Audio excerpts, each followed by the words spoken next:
Hey folks, here with a theme video today. I recently read 7 dystopian books. I'm going to be ranking them here. Most of these books are a bit on the older side. I've got a couple of classics. There's some recently popular books as well as some translated picks. And with that, I'm going to kick off with my least favorite. And it's my least favorite by a pretty wide margin. And that's Tender is the Flesh by Agustina Bazterrica. I think people are probably familiar with this premise, but the setup is that there's been a virus outbreak that's infected all the animals. It's wiped out animal agriculture. And instead, society has legalized cannibalism. They've started to factory farm humans. We're following a main character named Marcus who works at a human slaughterhouse. He's like the number 2 guy who's helping to run it. And for a lot of the book, we're following him around the job. So we get to see how the sausage gets made and all the gory detail, like across the human meat supply chain. We also get to see him interacting with a bunch of industry people as well as with his family. And nobody in this book seems to be batting an eye at the whole cannibalism thing. And so a lot of it becomes commentary on how easy it is for people to distance themselves and justify really morally questionable things so long as it's convenient for them or it benefits them. I like that idea. I like that there was some ambiguity around like the true origin of the virus. I thought the way Marcus's character arc was handled was okay. At the beginning of the book, he seems to be the only person who's capable of having any qualms about eating people. And like one of the central relationships is the one that he has with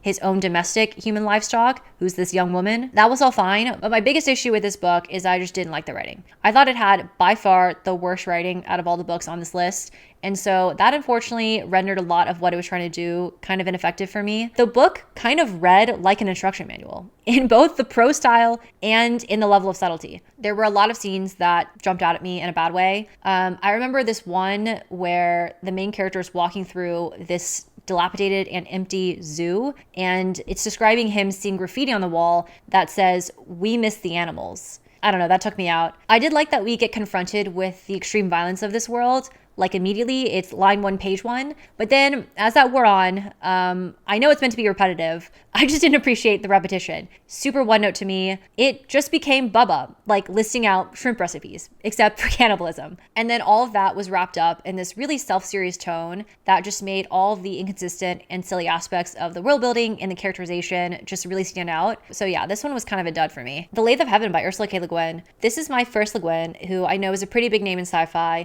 I wasn't the biggest fan of this one. I'd call this book like dystopian light. Like the dystopian aspects of the world don't really matter all that much.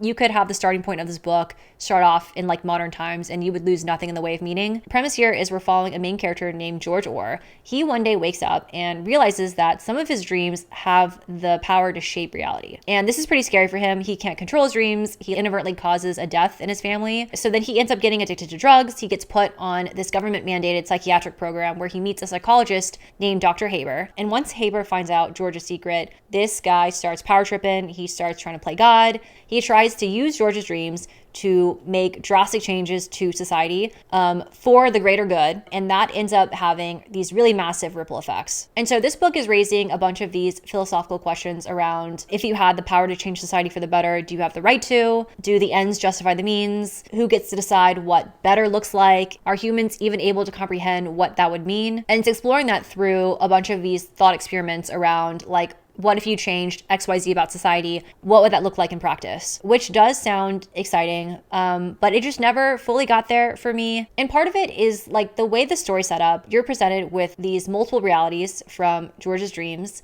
And while I do think there were some inventive ways in how the author went about thinking through some of the scenarios, almost all of it is conveyed through straight textbook exposition. And then on top of that, there's a good amount of hard science in like the initial third of this book around this like dream simulating machine. And so I ended up being like pretty bored through a lot of this book. And it's not even a long one. I think it's like under 200 pages, but it felt a lot longer than that to me. And then character wise, Haber for sure carried the book for me. You know, massive ego, thinks the world owes him something. All of the most memorable scenes to me involved Haber, but then George was a nothing character. He was completely milquetoast. And I get that's like a thematic decision. Like George and Haber are meant to be ideological foils to each other. But it didn't inspire me to give a shit about George. And then the fact that there was a romantic subplot for him was like astonishing to me. The plot does end up going in some kind of wacky directions, but it wasn't enough of a payoff for me. And then I personally got really hung up on this one specific plot point towards the end of the book, which I am going to talk about. So this is a spoiler, but Basically, George's entire MO throughout this book is to just let Haber walk all over him. He's the metaphorical jellyfish in the ocean, just letting the waves wash over him, but he lets Haber completely warp humanity to then, out of nowhere, flip on a dime. And that happens 20 pages from the end of the book. George has some dream where he's visited by aliens. There's aliens in one of the realities that he creates. These aliens feed him like 3 lines of Taoist philosophy, and suddenly George is like a completely different person. And he's ready to stand up to Haber. Like, it wasn't Haber Thanosing half the world's population. It wasn't Haber, like, basically killing the love of his life. It was the aliens and Taoism. I think I'm definitely missing some sort of like symbolism or like philosophical depth in my read of that part of the book. So my reaction to all of that was just like, wow, that was really dumb. So not a winner for me personally, but I am still curious about this author's backlist. So I'll be picking up more from her, but probably not for a while. Brave New World by Aldous Huxley. It's a classic. It predated 1984 by I think 2 decades. It's landing pretty low for me personally on this list. My takeaway was great ideas, unique, prescient, all that, but not the most engaging storytelling to me. Set up here is that society has become incredibly technologically advanced and efficient. Everybody gets bred in vitro in these factories to fit this very rigid caste system. It goes alphas at the top, then your betas, so on and so forth, all the way down to I think like your epsilons. And people are bred with the specific characteristics and behaviors of a given caste. So by the time you get down to like the bottom tier castes, you get bred to be intellectually stunted, and you're also mostly like clones of each other. But all that is fine. People are happy because importantly, people at birth get psychologically conditioned to be content in their given caste. There's zero social friction. Everybody just spends their time thinking about what they're going to do for fun, who they're going to sleep with next. They're also all drugged out on this drug called soma, which the government just hands out to people like candy. And then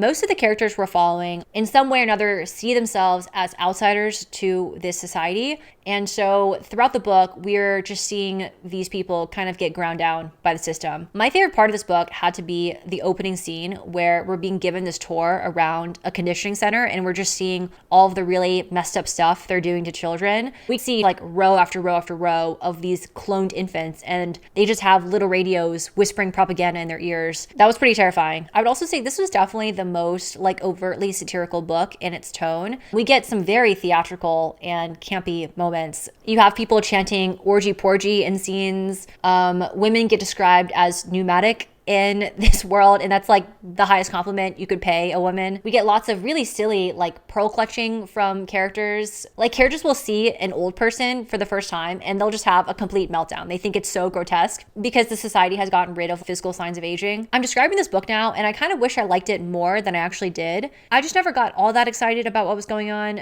It very much felt like I was reading classic, like something that I'd have to write a paper on in high school. I remember the philosophical point of the book just gets like straight up monologue to us towards the very end, and that part was really hard for me to get through. But then the actual ending scene itself was kind of a banger. So yeah, I don't know, I was mixed on this one. Very cool ideas, a worthwhile read, but like the actual story was kind of underwhelming to me, especially if I compare it to 1984. I think the popular consensus is that 1984 is a better book. And yeah, I subscribe to that. I think 1984 is superior in almost every way. In the writing, in the storytelling, in the characters, in emotional depth. I think 1984 does all of that better while hitting on just as many ideas, if not more. And yeah, overall, I think that book just felt more timeless. Under the Eye of the Big Bird by Hiromi Kawakami. This book I think will be the most polarizing one on this list. It was originally published in 2016 in Japanese, and it was shortlisted for the International Booker Prize this year. The basic premise is that humans are on the verge of extinction. There's been a last-ditch effort made to save humanity. And so this book is looking at what an effort like that would look like. And it's doing that through 14 interconnected short stories that cover eons of time and feature a bunch of different characters. This feels like the most speculative and idea-forward entry on this list because like this book isn't here to present you with a straightforward plot or any sort of characters you get attached to or any sort of like emotional beats. Although I think there are some of those in here, but it is tackling these really big picture themes around like what is the potential and limitations in human evolution? Are there fundamental human traits that would continue to emerge in our species over millennia? Are those traits valuable? Are they destructive? Is there a cyclical nature to how society operates? It's looking at that through these fragmented stories that feel very dreamlike and mystical and very vague initially. I would say you feel kind of in the dark for a good portion of this book. You don't really know what to focus on or the why of what's happening initially. Some stories even hide what specific character's perspective you're getting. I do think the book does a nice job giving you just enough to feel like you're on the verge of making some sort of revelation, but you can't quite get there. I do appreciate that feeling in a book, so I was compelled to see this through. And then I thought the way the story ended up unfolding was really well done. It's a story that's like constantly looping back on itself, helping you to recontextualize some of the older details. And I also did just enjoy like the strangeness of the tone. This author does get just very weird and silly with some of what she thinks up in terms of like human evolution. Like people become transhuman, and that's on the blurb, by the way. There are plant-like people that photosynthesize. Honestly, chapter 1 I thought was like one of the most memorable. There's like this analogous bone situation that crops up that I thought was really freaky. And I did think that the big picture story that gets revealed was incredibly impressive and satisfying. But like I said, I don't think this will be for everyone. I think unless if you're really used to reading experimental stuff, I don't think this is a book that really rewards you for going in blind. I think you'll be severely punished if you do that. Also, there were moments where I was really fighting to pay attention, and I do think the story starts to overstate itself and some of the themes in like the last third of the book. But honestly, at that point, I was so exhausted trying to keep all the stupid little Easter eggs straight in my mind that part of me was like, great, please just spoon feed me. But yeah, overall, a really unique read for me. I thought the ending was fantastic. I had fun puzzling through some stuff, but I do think this is one that takes a bit of commitment and trust from the reader. High Rise by J.G. Ballard. So for this book, if you've seen the movie Snowpiercer, it's a very similar concept, except instead of taking place on a train, it takes place in this massive luxury high-rise apartment building. It's an all-inclusive building, so there's not much reason for you to leave. It's got like a shopping center, a grocery store, a pool, gym. There's like a primary school for people's kids. So supposedly pretty idyllic, except over the course of the book, we see everything go to complete shit. It's a very obvious allegory for class and racial tensions in a densely populated urban environment. It's also an allegory for this modern way of living that becomes so isolating that people just go insane. We see very quickly how the high rise starts to segregate itself by class. There's a low, middle, high class that forms by floor level. And then what starts out as like just minor petty grievances around like the kids peeing in pools or people's dogs pooping in the parking lot devolves into just outright violent class war. And then finally, we see the complete breakdown of the social fabric of the high rise. The building itself starts to disintegrate and things just get completely deranged to the point where people regress to like Paleolithic humans. I feel like this concept might seem kind of overdone if you're reading it in 2025, but I just thought it was perfectly executed. Like perfect frog in a boiling pot escalation of tension and dread. I thought this book really captured well like this massive group of people being on edge. I thought the three main characters that we followed all had distinct arcs and ways in which they interacted with the high rise. And then probably my favorite part of the book was this whole magical realism bent that it had. The environment feels completely disorienting, and there's this dream logic with the way things play out. Like you'll flip a page and suddenly there's people carrying like clubs and spears. But it felt so natural. You're like, oh yeah, that checks out. They should have been carrying those things like 50 pages ago. Style-wise, it's very clinical and detached. You have really graphic and horrific things being described in a matter-of-fact and kind of glossed over way. So I feel like kind of similar to what Tenders the Flesh is going for, but just like better in almost every way to me. I thought there were quite a few striking lines. There's this one that I distinctly remember.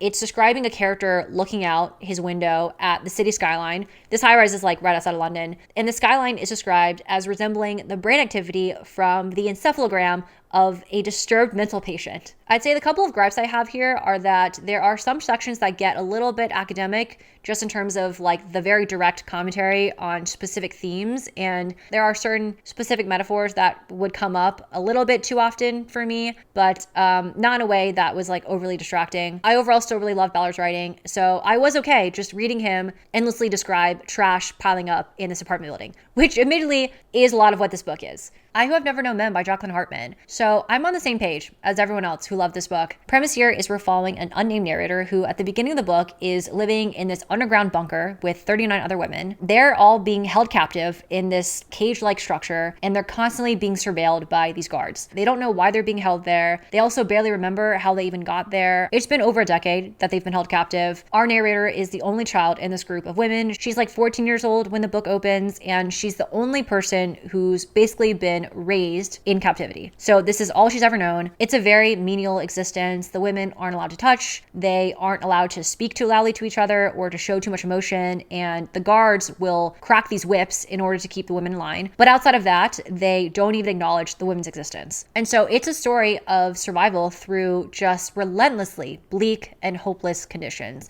where truly there is no light at the end of the tunnel. It's looking at how people cope with that, at what makes a life worth living, at whether it's possible to find a silver lining in even the most dire of circumstances. I just love how this author got into this character's head. I think we get a really unique perspective in a narrator that's been raised in these really diminished conditions, and so that gives her a very different set of survival instincts relative to the other women. Getting to see how she relates to people, what her specific coping mechanisms were, and like what drove her as a person, and how that kind of contrasted with the other women. I thought all that was great. Also, when it comes to deep existential horror of the unknown, of like being in a situation that you just can't at all comprehend, and also like the fragility and randomness of human life, I thought this book nailed all those things. The writing was on point to me. Like the author, I thought, knew how to make the really impactful moments stick. And there ended up being several really moving scenes in this book to me. Then when the book does start to get a little bit more philosophical, I thought those moments still felt really grounded and earned. Last thing I'll say is there are some aspects of this book that like kind of lean into fantasy almost. I actually love those parts. I thought it was a really interesting take on like what humans might be capable of in really extreme conditions. And honestly felt like something that was like right on the edge of plausibility. So yeah, I really love the story and don't have much negative to say about it. My favorite book on this list is 1984 by George Orwell. I wish I could have some deep cut as number one on this list, but no, 1984 is amazing. I'm not saying anything new, but it deserves all the flowers that it gets. I'm sure people know the premise here, but it's a take on a totalitarian society ruled by a single party that exerts complete authority and control over all of its people. We're following a character named Winston Smith. He's this low-ranking government employee who's helping to write government propaganda. Unfortunately for Winston, he has a mind of his own, and he starts to think some very illegal thoughts about the government. And we see him commit various acts of rebellion. A lot of this book centers on an affair that he starts up with another government employee named Julia. And you could probably guess how that turns out for the both of them. For my personal taste in money, I don't know how you do a dystopian book better than this. It had to me by far the best balance in being incredibly idea dense, still a gripping plot, writing that felt accessible but never dull. It gave me a main character that I cared about. And then there were emotionally gutting moments to me. I'm sure a lot of folks already know about the world building. It's iconic.